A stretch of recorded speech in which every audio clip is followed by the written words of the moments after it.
धन्यवाद छ कार्यक्रम उद्घोषक हाम्रो वेद सरलाई।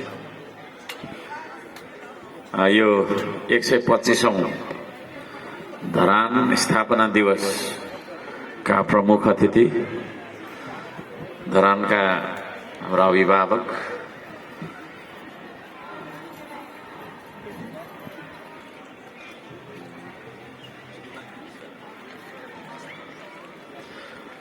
सरला कायस्थज्यू,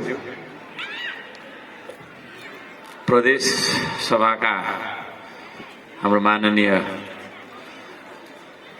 रमेश बस्नेतज्यू र विजय राईज्यू, धरान उपमहानगरपालिकाका उपप्रमुखज्यू, प्रमुख प्रशासकीय अधिकृतज्यू, वडा अध्यक्षज्यूहरू, कार्यपालिका सदस्यज्यूहरू, विभिन्न संघ संस्थाबाट प्रतिनिधित्व गरेर आउनुहुने प्रतिनिधिज्यूहरू, नेतृत्वज्यूहरू, राजनीतिक दलबाट प्रतिनिधित्व गरेर आउनुहुने प्रतिनिधि तथा स्थानीय नेतृत्वज्यूहरू, विभिन्न संघ संस्थाबाट प्रतिनिधित्व गर्नुहुने प्रतिनिधि तथा स्थानीय अगुवाज्यूहरू, सम्पूर्ण झाँकी सहित प्रस्तुत हुनुहुने कलाकारका टोली लिएर आउनुहुने प्रतिनिधिज्यूहरू, सम्पूर्ण धरानवासी आमा बुवा दाजुभाइ तथा दिदीबहिनीहरू, पत्रकार सुरक्षाकर्मी, सबैजनालाई हार्दिक नमस्कार गर्न चाहन्छु।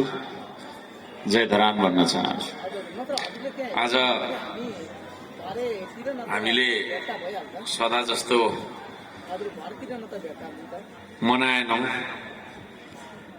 यहाँ हामीले अलिक फरक खालको दृश्य देखिरहेका छौं। विगतका सालहरूमा चौरीभरि स्टल हुन्थे, यतातिर अलिकति मनोरञ्जनको होइन खेल सामग्रीहरू पनि हाम्रो हुने गर्थ्यो र थोरैमा 3 दिन नत्र 5 दिनसम्म हामी धरान स्थापना दिवस चाहिँ अत्यन्तै हर्षोल्लासका साथ मनाउने गर्थ्यौं। त्यो हाम्रो परम्परा यसपालि किन कायम नराखेको भनेर यहाँलाई सोध्न मन लागेको हुन सक्छ। सौदा चाहिँ देशमा